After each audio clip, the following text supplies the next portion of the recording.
আজকে আমি green house প্রজেক্টে। আসসালামু আলাইকুম।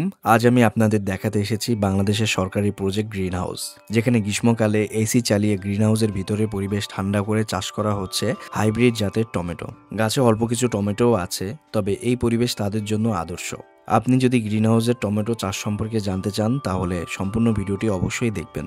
গ্রিন হাউস হলো কাঁচ বা স্বচ্ছ প্লাস্টিক দিয়ে তৈরি একটি ঘর, যেখানে আমরা গাছপালা চাষ করি। সহজভাবে বলতে এটি এমন একটি নিয়ন্ত্রিত পরিবেশ যেখানে আমরা গাছপালা বৃদ্ধি নিশ্চিত করার জন্য তাপমাত্রা, আর্দ্রতা এবং অন্যান্য উপাদানগুলো নিয়ন্ত্রণ করতে পারি।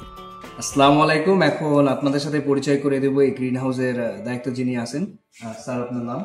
আমার নাম একেএম আনোয়ার পারভেজ, উপসহকারী পরিচালক, সবজি বীজ উৎপাদন খামার, বিডিসি আমজুকি মিহের। স্যার, আমাদের বাংলাদেশে মোট কতটি গ্রিন হাউস রয়েছে? বাংলাদেশে আমাদের বিডিসি কার্যক্রমের মধ্যে দুটি গ্রিন হাউস রয়েছে বাংলাদেশে। একটা আমাদের এই মেহেরপুরে আর একটা রয়েছে রংপুরে।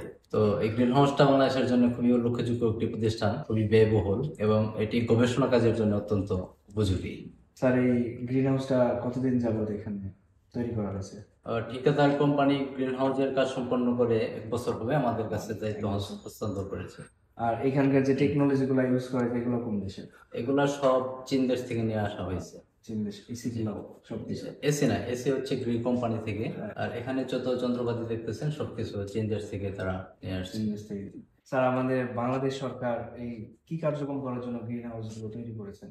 গ্রিন হাউস মূলত গবেষণা কাজের জন্য তৈরি করা হয়েছে। তবে আমাদের এখানে কি গবেষণা করা হবে সেটা এখন আমাদের জানানো হয় নাই। স্যার, আমরা দেখতে পাচ্ছি আপনারা এখানে টমেটো চাষ করেছেন, এটার কিরকম ফলন আসছে? জি, গ্রিন হাউসে আমরা টমেটো চাষ করেছি, আপনারা দেখতে পাচ্ছেন খুব সুন্দর ফলন হয়েছে। আমরা এখানে যা বিষয় লক্ষ্য করলাম সেটা হচ্ছে এখানে পোকামাকড় আক্রমণ খুবই কম। এখানে কোনো পোকামাকড় ঢুকতে পারে না, যার জন্য গাছে কোনো ধরনের ভাইরাস ব্যাকটেরিয়া আক্রমণ করতে পারে না।